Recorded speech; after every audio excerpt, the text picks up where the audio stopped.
Hi all. So today what we're going to talk about is looking at a full set of radiographs, otherwise known as an FMX, and how to determine whether or not the radiographs are mounted correctly. So first let's go ahead and look at the radiographs and look at the template and determine which films are which. So if you look up here where my icon is at, you'll notice that these are going to be your maxillary or upper right periapicals. So it shows you all of the crown of the tooth and the apex of the root, ideally above the apex of the root, okay? Then over here we have our bite wings. So we have our premolar should sit on top and then our molar on bottom. Remember, depending on what type of program it is that your office is using, the templates might be set up a little bit differently and won't look exactly like this, okay? But for our EagleSoft template, this is what it looks like. Then we look down here and these are going to be our mandibular or lower right periapicals. And then we look in the central area. These are going to be our maxillary PAs up top here. These are going to be our mandibular periapicals or PAs on the bottom. Then of course over here we have the patient's left side. These are going to be the maxillary or upper left PAs.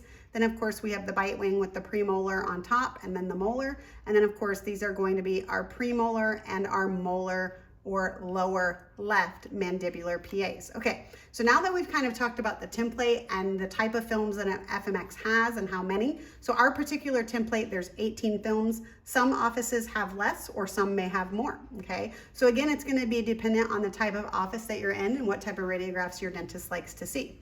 All right, but let's look a little bit about these maxillary. So for all maxillary, you want to see that the roots are pointing upward, okay? So just as if they were looking, as if we were looking in the patient's mouth, all those roots point upward. For mandibular, you'll notice all of those roots point downward, okay? So if I was to see a mandibular film where the roots are pointing upward like that, I would know that that's not mounted correctly.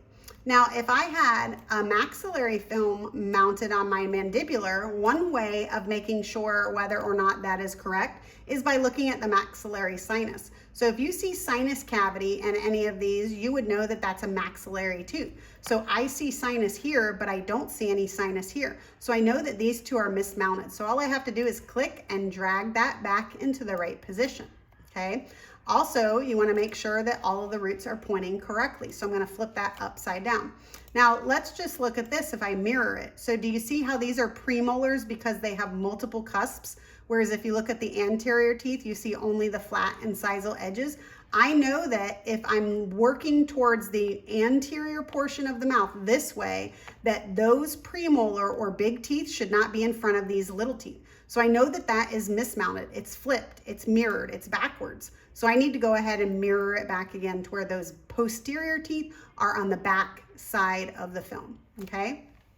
Other things that you would be looking at is making sure that you see the border of the mandible. So if you see the border of the mandible where there's just black radiolucent space below the bone, then you're gonna know that that's a mandibular tooth. So let's just say that we had these mounted like this.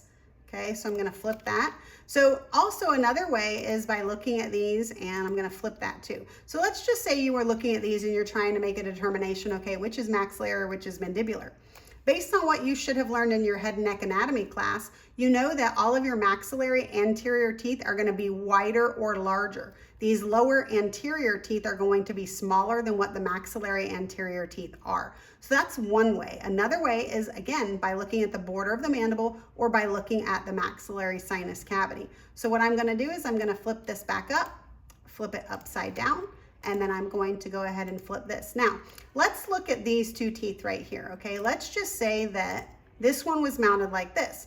Based on what I see over here and here, I know that these are mounted correctly, but this one I may not be sure about, right? So if I'm looking at these teeth and if I see this particular tooth and this tooth with the crown on it, if I see the crown over on this side, I know that that's not correct because the crown is actually over here on this tooth number 7. So what I need to do is I need to mirror or flip that backwards to where now it's on tooth number 7. So this would be number 7, number 8, number 9, and number 10.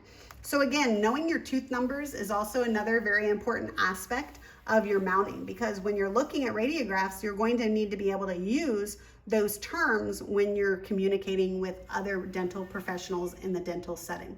So that is how you would actually look at an FMX and determine whether or not things are mounted correctly. One other way is by looking at the maxillary and mandibular PA. So if I was to take this one down here, rotate it, or I'll flip it, so you'll notice, and let me mirror it just so it looks like it's mounted correctly. Remember, when you're looking at the mandible, you have the external oblique ridge that sits right here and it angles upward, not downward. The other thing is I would be looking for the maxillary sinus. So if you see that little radiopaque line and then you see the radiolucency below that, that's going to indicate to you that that is the maxillary sinus. So that is not mounted correctly or on the same area of the arch, okay? So I'm gonna go ahead and now flip that and then mirror it again, and now it's mounted correctly, and then I'm gonna go back and make sure that that one's mounted correctly. And then the last thing you always wanna make sure that you do if you think that you have them mounted correctly is go ahead and save them, so that way the images don't get lost if there was some sort of power failure. All right, that's it for today.